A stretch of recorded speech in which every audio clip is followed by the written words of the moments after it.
What's up, guys, and welcome to my series on how to get started in the washer and dryer business. I'm going to be doing weekly videos on how to get started in this business, tricks and tips for how to make more money in it. Please remember to subscribe because I'm going to be putting out videos on this weekly.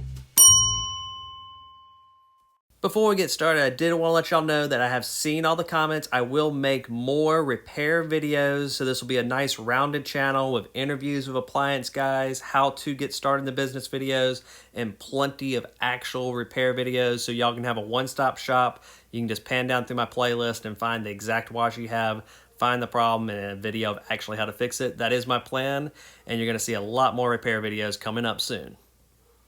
What's up, guys, and welcome back to my shop. I am currently packing everything up in my shop except for appliance stuff. I'm going to leave it here until I've rented out my house, and I'm just going to come back here and currently work because I don't have a new shop at my new house. I'm going to be building one. Stay tuned for those videos. I'm going to make a real minimalist shop.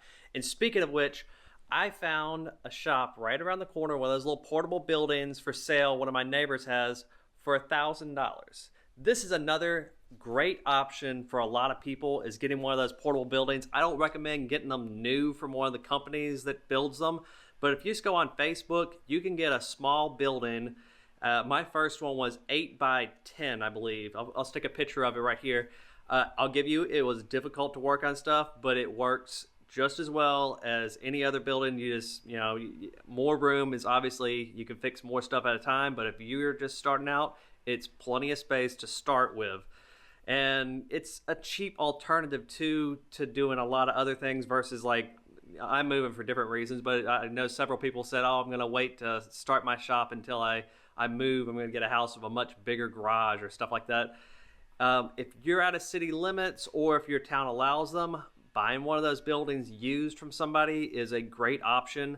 I got my building moved for, I believe it was $300 at the time, by a wrecker service that normally picks up cars. But you talk to those guys, they can move small buildings fairly inexpensively, so real easy option. I mean, they had it moved in a couple hours from one of my houses to another, so good option there.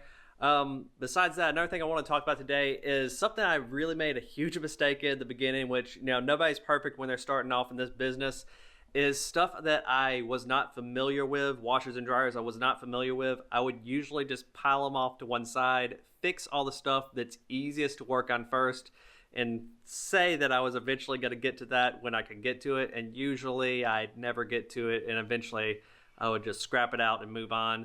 It was more of a, just like most of you guys probably have, the fear of not knowing exactly how to take that machine apart, not knowing what its symptoms and problems normally are. But you have to start somewhere with those machines, because a lot of times the problem with regular washers and dryers that aren't the usual ones we work on, like the filter out the top dryers or a direct drive washer or pulse play, after you get used to those three machines, you kind of just want to just work on those because you know them so well. Don't do that. At least, before you do anything else, just brave through it and at least plug them in and try them out and see what the symptom is, see what's going on, because a lot of times it's so simple what's wrong with those machines. I'm going to give you a quick for instance. I showed this machine a couple weeks ago. I'm about to play with it now, but these are a little more difficult to break into compared to the filter out the top machines, but not that hard. And the problem with this one, it was squeaking real loud. This wheel was just worn out.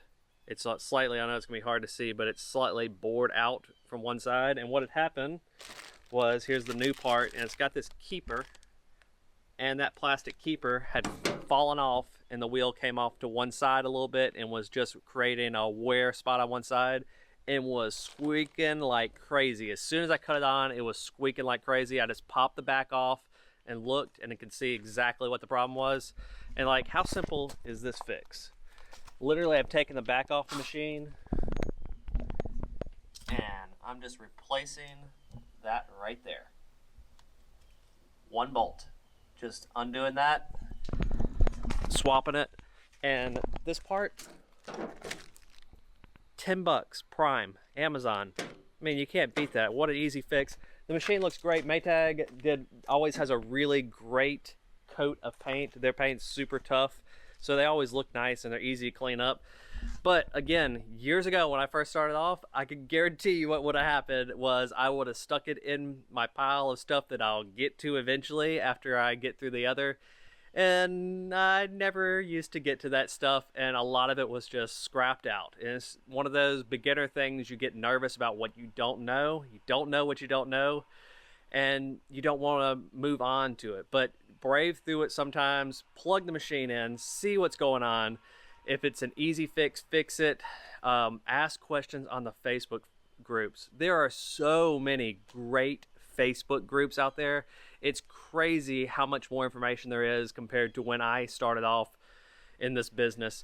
You can literally go on those groups, post what the model number of the appliance is, post what the problem is. You can post videos of it. I see guys doing that all the time. The repair guys, they'll post a video of what it's doing, and they'll have 10, 20 repair guys, real repair guys, giving them answers, advice, how to fix it, where to get the part from, what to test next, what caused the problem, not just what the symptom is. If something's wore out like that, you could easily just stick another wheel on it, but if you're missing the little piece that holds the wheel in place, the next wheel is going to do the exact same thing. That's the issue with this machine. So get on those Facebook groups, get on, I know I keep pushing bike stuff, but like, I wish that course was around when I was starting off. That's a good deal for his course.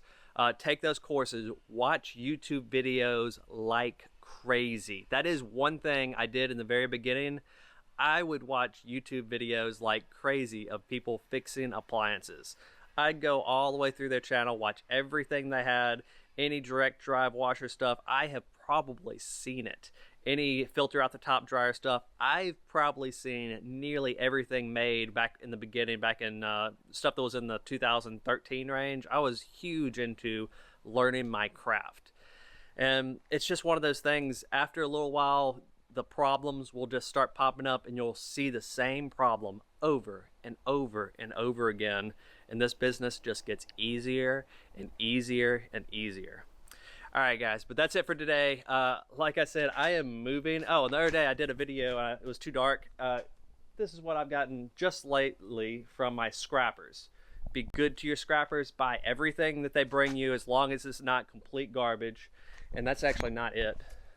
I actually ran out of room over there, and then dropped these off over here. And I hate to even show this because a little on the embarrassing side. I have been super busy with other real estate stuff and have not gotten to these. So I got a whole tent of stuff here to do, and that tent is just partway full of washers and dryers as well. My plan is, like I said, I'm going to rent the house out I'm currently in, but it's where my shop is. So I'll probably keep coming back here, go through as much as humanly possible in the next couple weeks as far as fixing washers and dryers, and I'll bring them with me. These are all my working ones that I'm going to take to my new house. So that's my current plan. I may change my mind on that plan, but I think that's pretty much what we're going to have to do. Closing's coming up a lot faster than what we thought was going to happen. So I got to get this house rent ready. I got to get through all these washers and dryers before I get to my new house that doesn't have a shop set up yet. And it's overwhelming. It is overwhelming how much we got going on. But anyway, guys, that's it for today. There's worse problems to have, I know, but that's it for today. Please like, please subscribe. Any questions, stick them down below, and we'll see y'all next time.